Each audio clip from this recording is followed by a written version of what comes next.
ሰላም ጤና ይስጥልኝ ውድ የቻናላችን አድማጭ ተመልካቾቻችን እንደምን አላችሁ? ዛሬም በአማራ ምድር ፋኖ በድል ጎዳና ሲገሰግስ በፋኖ የተሸነፈው አረመኔውና ጨካኙ አገዛዝ በንጹሃን ላይ ጭፍጨፋውን ቀጥሏል። በሸበል በረንታ ግንባር የሁለት ዞች ክንድ የጠላትን ሜካናይዝድ ጦር አመድ ሲያደርገው በጃዊ ግን አገዛዙ በድሮን 75 ንጹሃንን ጨፍጭፏል። በሌላ በኩል በቡግና አባታ አርበኞች የፈጸሙትን ታምራዊ ደፈጣ አርበኛ ዘመነ ካሴ ለጀግናው እንዳለን ነው የሰጡትን ደማቅ ሽልማት ዝርዝር ይዘን ቀርበናል። አብራችሁን ከቆያችሁ እነዚህንና ሌሎች ተጨማሪ ዝርዝር መረጃዎችን የምታደምጡ ይሆናል። አሁን ወደ ዝርዝር መረጃዎች እናልፋለን። ሰበር ዜና! የሁለት ዞች ክንድ የጀነራል ለጋሮን ጦር በላው። በሸበል በረንታና ማይለምጨን በጠላት ላይ ታላቅ መቅዘፍት ወረደ። በአማራ ፋኖ ብሔራዊ ንቅናቄ አፋብን ስር የሚንቀሳቀሱት የቴዎድሮስ ዝና ያሳምነው በጋራ በመሆን በሸበል በረንታ ግንባር በከፍተኛ ትጥቅ ታጅቦ የመጣውን የአገዛዙን ሰራዊት አይቀጡ ቅጣት ቀጥተውታል። በዘመቻ መምሪያው ኃላፊ በአርበኛ ባዩ አለባቸው የተመራው ውጊያ ጠላትን በሳት ታጥቦ ወደ መጣበት ብቸዳ ከተማ እንዲፈረጥጥም አድርጎታል።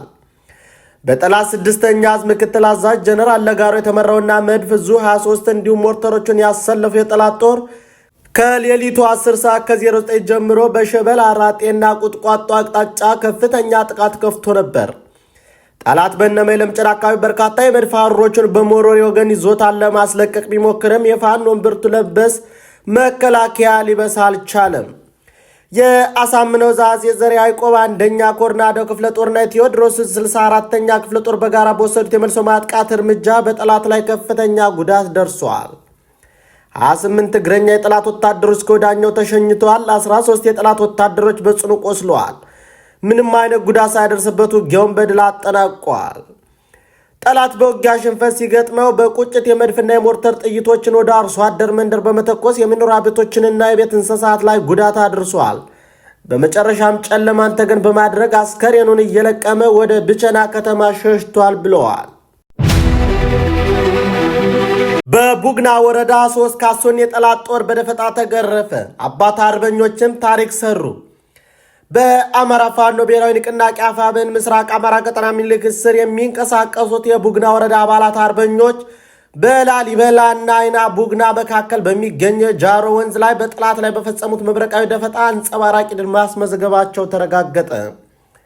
የካቲት 30 ቀን 2018 ዓ.ም ከቀኑ 10 ሰዓት ገደማ በቁጥር ከ6 የማይበልጡ የቡግና ወረዳ ፋኖ ሲቪል መዋቅር አባላት አርበኞች አካባቢውን ነፃ ቀጠና ነው ብለው በ3 ካሶኒ ተጭኖ ይመጣ የነበረውን የጁላ ሰራዊት ጃሮ ወንዝ ላይ ጠብቀው ዶፍ አወርደውበታል። ጀግኖቹ አርበኞች የከፈቱት ጥቃት ሳይታሰብና መብረቃዊ በመሆኑ እንደ ሸቀጥ ተጭኖ የመጣው የጠላት ኃይል የመከላከል ዕድል ሳይኖረው እንዲበታተን ተደርጓል። እዚህ አጭርና ውጤታማ ጥቃት በጠላት ላይ የደረሰ ኪሳራ 7 የጠላት ወታደሮች ወዲያውኑ ተደምስሰዋል። ከ10 በላይ የሚሆኑ በጽኑ ቆስለዋል። 2 የካሶን መኪናዎች ሙሉ በሙሉ ከአገልግሎት ውጭ ተደርገዋል። አገዛዙ የሞተበትና የቆሰለበትን ሰራዊት አምቡላንስ ሲያመላልስ ማምሸቱን የቀጠናው መረጃ ያመላክታል። የ303ኛ ሳምነው ኮር ከፍተኛ አመራሮች ለዚህ ጀግና አባት አርበኞች ልዩ ዕውቅናና ምስጋና የቸሩ ሲሆን ለቀጣይም የወሎና የዋግ መንገዶች ተራሮችና ወንዞች ለጠላት ኃይል አይነኬና እንደ እሳት የሚፋጁ እንደሚሆኑ እናደርጋቸዋለን ሲሉም አብራርተዋል። በጃዊ ወረዳ በ48 ሰዓታት ውስጥ በተፈጸሙ የድሮን ጥቃቶች የ75 ንጹሃን ሕይወት አለፈ። በአማራ ክልል በጃዊ ወረዳ ውስጥ በሁለት የተለያዩ አካባቢዎች ባለፉት 48 ሰዓታት ውስጥ በተፈጸሙ ተከታታይና ዘግናኝ የድሮን ጥቃቶች የ75 ንጹሃን ዜጎች ሕይወት መቅጠፉ ተረጋገጠ። ጥቃቱ በሰላማዊ ሰዎች የዕለት ተዕለት ተግባራቸውን በሚያከናውኑባቸው ስፍራዎች ላይ ያነጣጠረ መሆኑ የጭካኔውን ደረጃ የከፋ ያደርገዋል። ትናንት የካቲት 1 ቀን ከቀኑ 8 ሰዓት ላይ በጃዊ ወረዳ አሰች ቀበሌ በተፈጸመ ድንገተኛ የድሮን ጥቃት 35 ንጹሃን ወዲያውኑ ሕይወታቸው አልፈዋል። በአካባቢው ሰዎች በስራ ላይ ባሉበትና በብዛት በተሰበሰቡበት ወቅት የተፈጸመው ይህ ጥቃት በሰላማዊ ሰዎች ላይ ከፍተኛ ሰብአዊ ቀውስም አስከትሏል።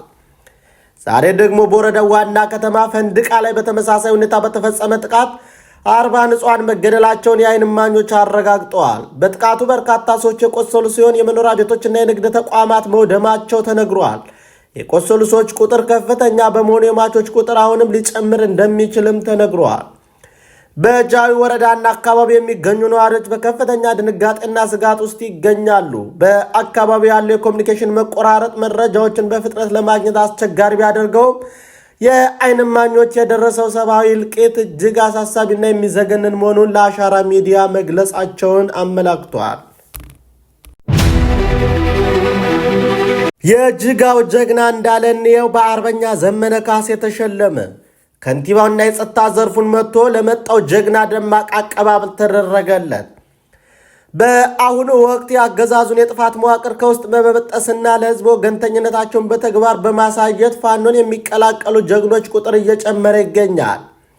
በትናንትናው ዕለት በምዕራብ ጎጃም ዞን የጅጋ ከተማ ከንቲባና የሰላም ደህንነት አመራር ላይ እርምጃ በመውሰድ ፋኖን የተቀላቀለው ጀግናው እንዳለ እንየው ደማቅ የሽልማት ዕውቅና ፕሮግራም ተደርጎለታል።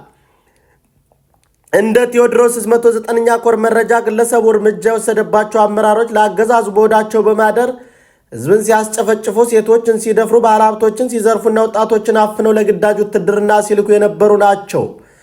ጀግናው እንዳለ ይህንን ግብ በመቃወም እርምጃ ወስዶ ወደ ፋኖ ምሽግ በድል ተቀላቅሏል። የአፋብኃ ሊቀመንበርና የቴዎድሮስ ሰብሳቢ አርበኛ ዘመነ ካሴ እንዲሁም የ109ኛ ኮር ከፍተኛ አመራሮች በተገኙበት ለጀግናው የሚከተለው ሽልማት ተበርክቶለታል።